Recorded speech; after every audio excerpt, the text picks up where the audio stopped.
Welcome to another Founder Wisdom Pod with Josh Berger. Josh is the founder at Tiebreaker Psych LLC. He's a sport psychology coach and the co-host at Tennis IQ. So we're going to talk about sport psychology, mindset, and everything in between today.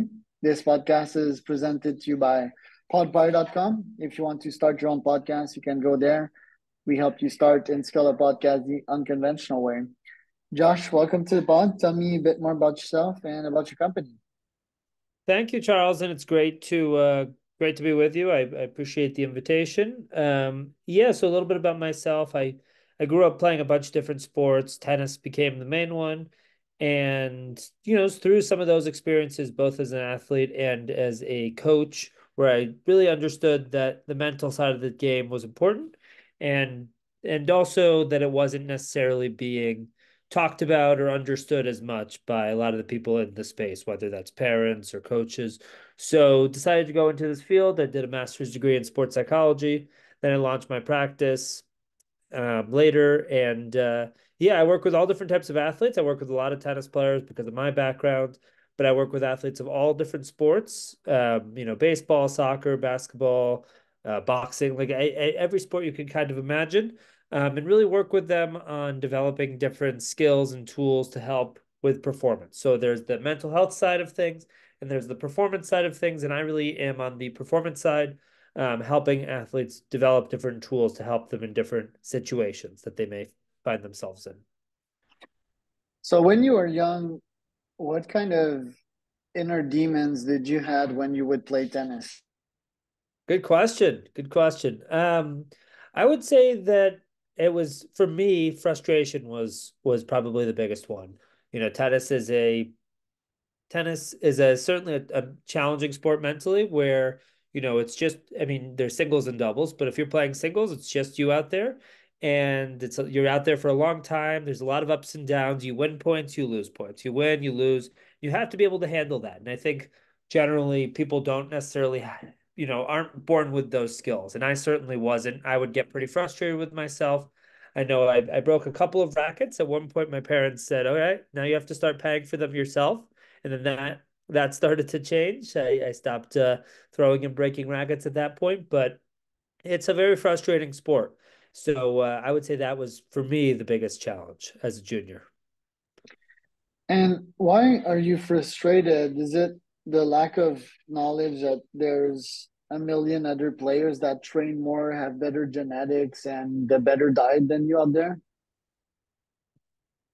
I wouldn't say that's the main source of the frustration. I think for me, yeah, the frustration comes when you know what you're capable of, and on a particular day, you're not able to produce that level. It's like, okay, during practice, I know I'm able to play at this level, right? I can see it, my coach sees it, my parents see it, but then I'm playing in a match and there's some more pressure, and then I'm not able to bring out that level. In fact, the level that I'm playing at is far lower than that. So that's frustrating when you know you're capable of a certain thing and then your production is much lower. So that to me is where the frustration would come from. But tennis is such a 1v1 sport. Like sometimes the other player can just totally destabilize you. Think sometimes people bring a lot on themselves, but if the other player is just putting the ball at different spots and just outpacing you, sometimes you think it's yourself, but in fact, it's just the other party that's just better than you. Yeah, I think that's a part of it. I think that's a part. Do you play as well? Yeah, yeah, I love tennis. I was never like certainly not the national player, but tennis is a beautiful sport, and sometimes me in my case, I just play against a defensive player that, doesn't have any power in their shots. And, I'm going to make an error at some point. And I mean, just out of frustration, right? I just want to beat him and smash him. But, like keeps returning everything. So I'm making an error at that point. So sometimes I feel it's about changing your own strategy as well. Totally, Um, totally. so I guess that's when the emotions are important, keeping your cool and being patient. Tennis can be really, really physical as well. Like if you're under the sun and you're running left and right, and the game is stretches to a 3 or 4 hour long match, yeah, that can be pretty destroying for a brain. And I feel that most of the time, in my case, when you're low energy, it's when you have the crappy mentality and the wrong decision. So, what is the importance of recovery and biohacking in your athletes? Yeah, I mean, I think recovery is huge. I think being able to, yeah, being able to use the tools at your disposal. I mean, some athletes have more resources than others, right? Whether they're playing for a national team or whether they're playing at the university level or whatever it may be. But I think that yeah, I think the recovery piece is huge, and I think there's a lot of athletes that ignore the recovery piece. They're so focused on performing and training and getting better, and they see other people training hard, and that they don't want to necessarily put the the time in to step away from their sport and to recover. But it really is. It couldn't be more important. To go to what you were talking about earlier. In response to that, I would agree that there's some days that the opponent is just better than you. There's some opponents that are just at a higher level. There's going to be some days where your opponent is just on fire. But I think there's a lot of days where two players are at a somewhat similar level. Physically, they're similar. However, I think mentally it can really be the difference maker, right? How does one player handle the emotions? How does one player handle the pressure? How does one player handle the frustrations where, okay, I lost the last point. I need to put that behind me and be ready for the next one, right? Or even like, let's say I'm winning, right? There's a certain pressure and challenges associated with that of trying to finish off a match, close out a match. That can be really difficult too. So I think, you know, to me, I think of maybe 5, 10, 20% of the time where I'm going to be better just by a lot. 5, 10, 20% of the time where my opponent's just going to be better by a lot. But then there's that whole middle area where we're within a similar range, and it's about who manages to bring out their best game on that day. And that's both physical and mental. And how do you prepare yourself not to bunk, whether it's the environment or the crowds or yeah, the just the energy? Because to what you were saying, sometimes you just don't show up as your best self, and you make a lot of errors, you make a lot of mistakes. So how can you prepare yourself for a more stressful environment? Good question. Good question. Yeah, I would say there's different ways. I mean, I think one tool that I like to use with athletes in particular is visualization. Being able to visualize a situation ahead of time. Michael Phelps, one of the great athletes in history, he used to talk about how he would visualize three different types of things. He would visualize what he wanted to happen, what he didn't want to happen, and anything that could happen, with the idea that we want to visualize all different types of situations. We want to visualize, what how we want things to go, but we also want to visualize tough situations where maybe we're not playing our best, where maybe we're getting frustrated. But then through that, we can essentially plan out our response. And visualization can actually be thought of as mental rehearsal. We're trying to be rehearsing mentally how we want to handle a situation.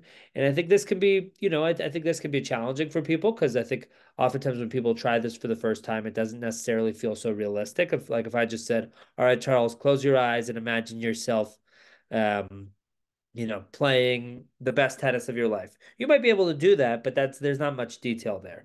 So I try to help athletes build in details, make it more realistic, build in things like senses and emotions so that they can make that experience feel as real and as realistic as possible.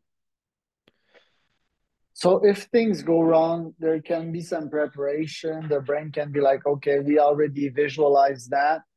Um, but then, yeah, shit can start stacking on top of more shit. So start? How do you stop a shit show from happening?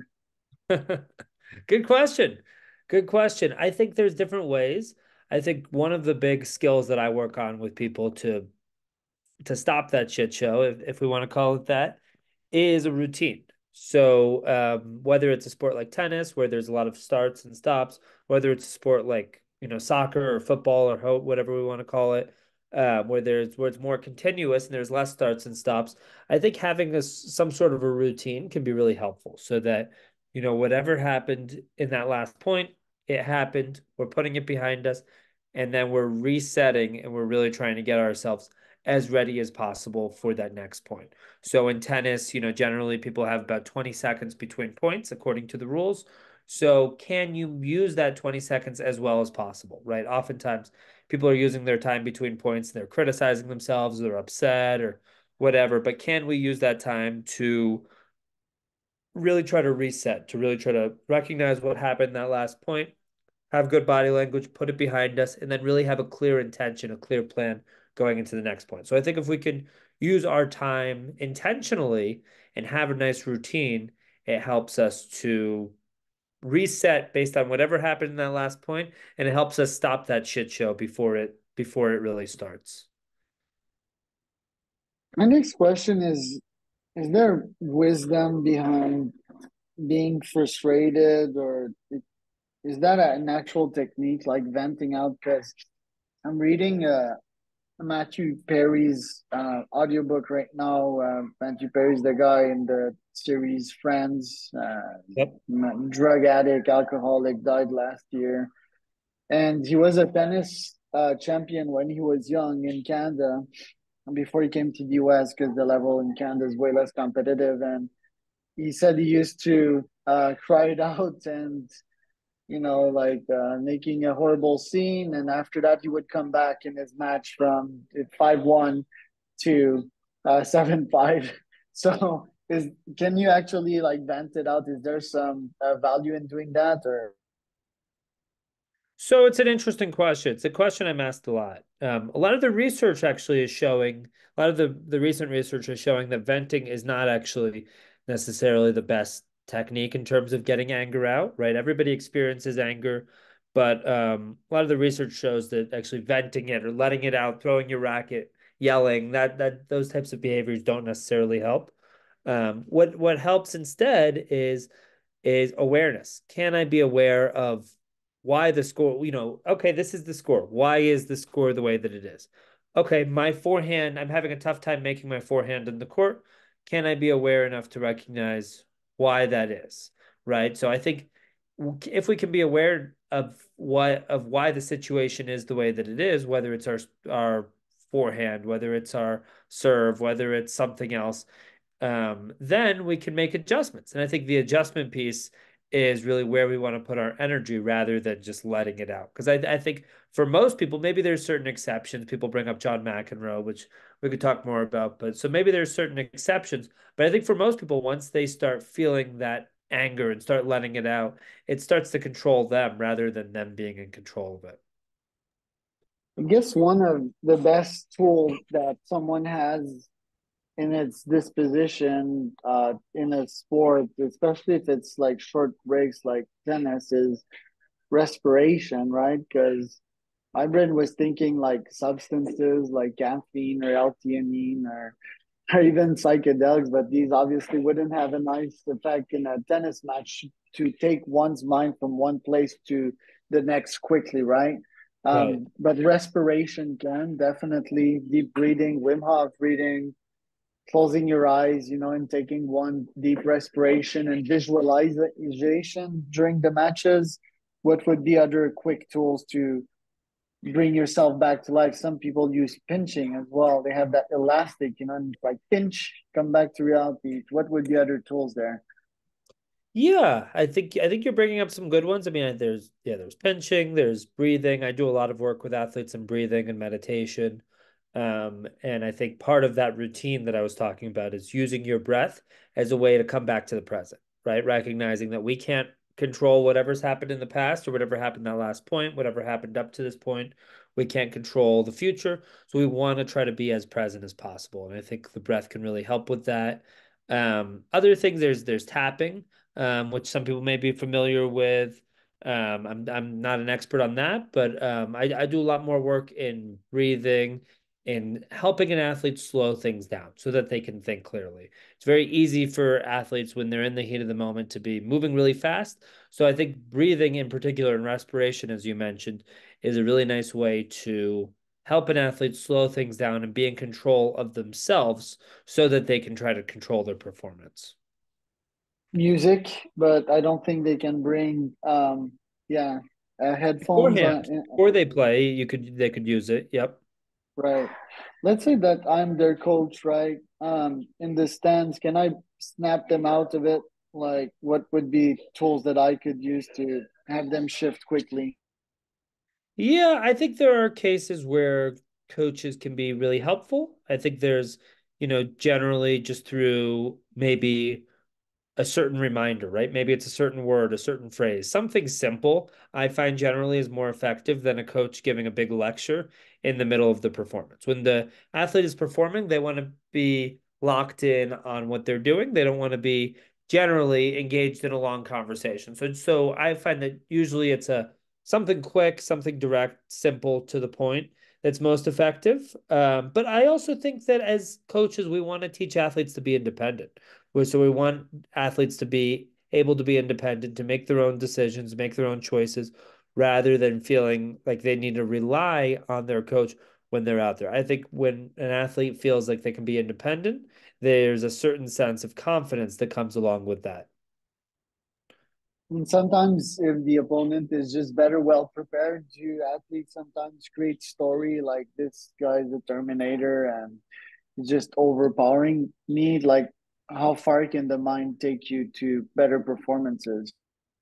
Yeah, I think there's definitely, we can, like, if somebody is just better than us or beating us, it's very easy to, you know, to view it like that and to say, you know what, this is just not my day. They're just too good today. But I think the mind can also go the other way, and we can view ourselves in a more positive way. We can, some athletes will use sort of like an alter ego. So like, okay, I'm Josh, but I'm jumping into this, I'm this completely different person when I go out there on the court or when I go out there in the field.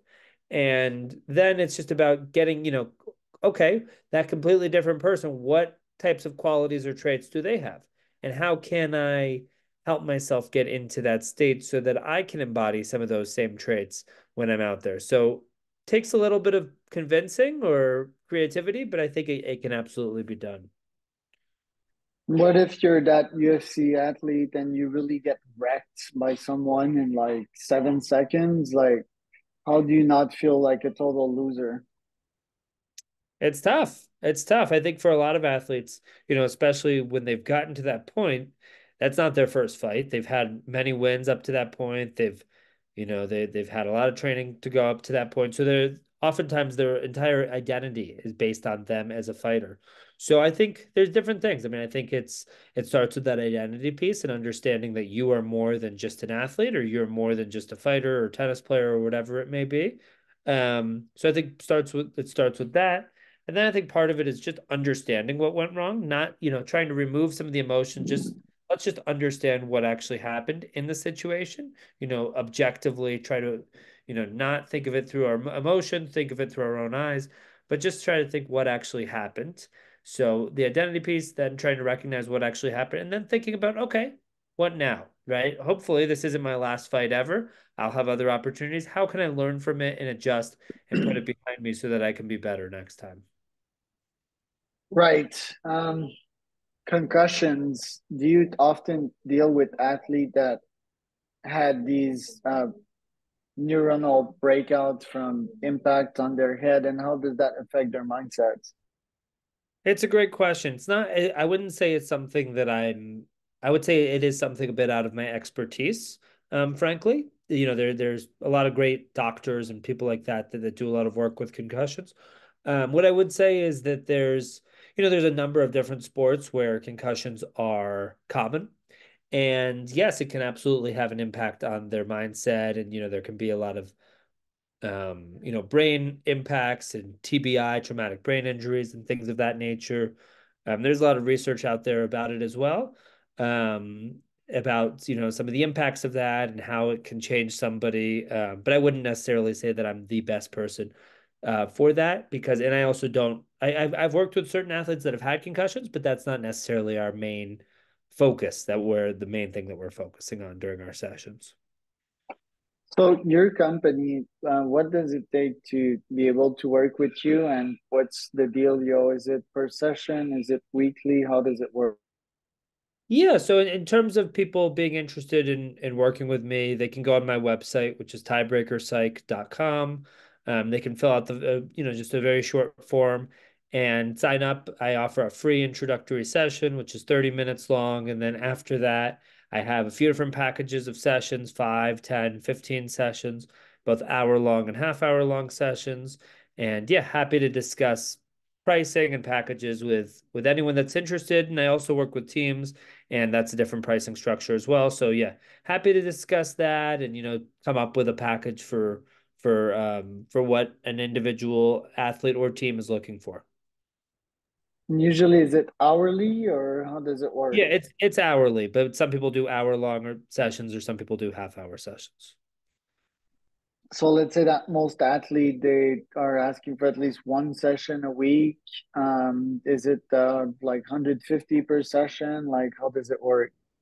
It depends. I don't have my pricing on my website. But yeah, happy to discuss. It is around that range. But it just depends on which package an athlete goes with. Your podcast, why did you started it, and have you fulfilled the goals you've set for yourself for that? Great question. Yeah, so we started a Tennis IQ podcast in July of 2020. So I started it with Dr. Brian Lomax, and the two of us were, it was early in the pandemic at that point, and we were looking for a new project. And yeah, it definitely gave us the opportunity um, to be able to talk through a lot of really interesting ideas relating to sports psychology, relating to tennis. We've had some interesting guests, different coaches, professors, professional players, people like that. And for me, it's been a really great learning opportunity. So, we're at over 160 episodes now, and it's just been a really nice way for me personally, to be able to think through ideas, to be able to gain a better grasp of them, help myself think about the best way that I want to help athletes in different areas. And it's been a tremendous learning experience, and hopefully something that our listeners have gotten a lot out of as well. The psychology of double. I used to play video games with my brother back then, and he would always complain on me when I would make a bad move. How do you stay nice to your partner and make sure that you're a great team together? It's a good question. It's a good question. I would say that one of the biggest things that in doubles is, trying to take accountability. Can you take accountability? Can you take responsibility for yourself? Very easy in doubles to point your finger at your opponent. So instead, can we manage to take accountability, and can we manage to try to be a great partner ourselves rather than trying to just wait for our opponent to make a mistake, right? So can we take accountability? Can we, be the best partner that we can be rather than just hoping for the best with the person that we're playing with? And how do you play against an injured player? I would say, how do you play against an injured player? Very easy. I think for a lot of people, they end up dropping their level, and then because they've dropped their level, they um, they make it easier for the injured player to potentially come back. So I think that what's important is just keeping your intensity up, keeping your level up, not letting your opponent surprise you. Sometimes there's an injury and your opponent ends up surprising you and ends up coming back. So just trying to keep the intensity up, sort of keeping your foot on the gas as much as possible, I think is really important. Yeah, I'd exploit their injury for sure. Like, I You have mean, to. You yeah, have to. I mean that's the nature of the sport. If they're still in, right? Like they made that decision to be here, and I have a job to Yep. do. Thanks for today, Josh. Where can people find out more about you? Yeah, so they can go to my website, tiebreakerpsych.com. That's tiebreakerpsych.com. And there's more information about me and my background there. There's links to the podcast there, which is again Tennis IQ podcast, which is on the different platforms. And then if you're interested in learning more, you can sign up for a free introductory session, which is 30 minutes long, and happy to, meet and talk more then.